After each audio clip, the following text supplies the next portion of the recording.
Jeg skal nå gå gjennom fakultetets kvalitetssikringssystem for medisinstudiet. En nøkkelperson i dette er semesterkoordinator. Så jeg tror vi tar utgangspunkt i han eller henne. Semesterkoordinator har ansvar for å opprette en referansegruppe for sitt semester. Denne referansegruppen må ha 3 møter i løpet av semesteret, og det må dokumenteres hva som skjer på disse møtene gjennom et referat. Når semesteret er ferdig, skal det utarbeides en referansegrupperapport som leveres tilbake til semesterkoordinator. Den rapporten er studentenes egen tilbakemelding på semesteret. Semesterkoordinator skal også få en annen rapport om semesteret, som skal være utarbeidet av de ulike undervisningsenhetslederne som har undervisere i det semesteret. De skal lage en egenevaluering av sin innsats i det semesteret, som også skal gå til semesterkoordinator.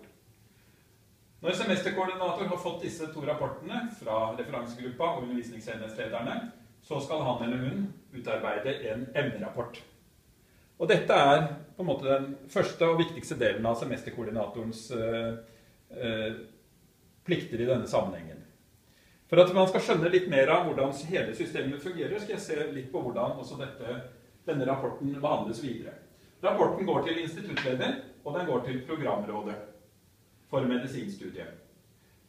Programrådet er kanskje først og fremst ansvarlig for å vurdere emnerapporten og se hva er det som bør gjøres sånn rent faglig i dette semesteret.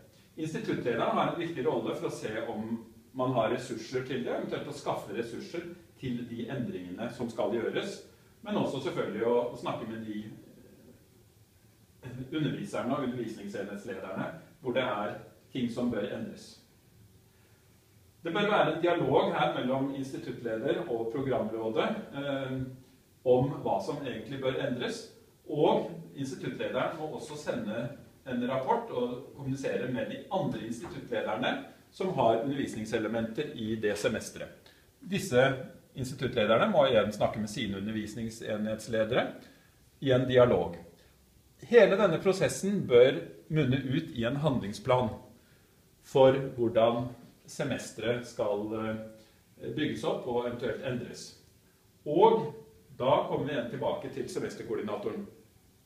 Den handlingsplanen må jo settes ut i livet, og der har semesterkoordinator en ny nøkkelrolle, selvfølgelig sammen med undervisningsenhetslederne. Dette gir den sløyfa mellom tilbakemelding og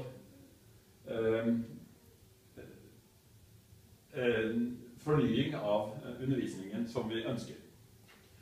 Instituttlederen og programrådet sender også rapporter til dekanus, for det er dekanus som til syvende og sist er ansvarlig for all undervisningen, og han utarbeider en kvalitetsmelding som går til rektor. Og når rektor får kvalitetsmelding fra alle sine dekaner og gode kvalitetsmeldinger, så blir han meget glad, som vi ser her.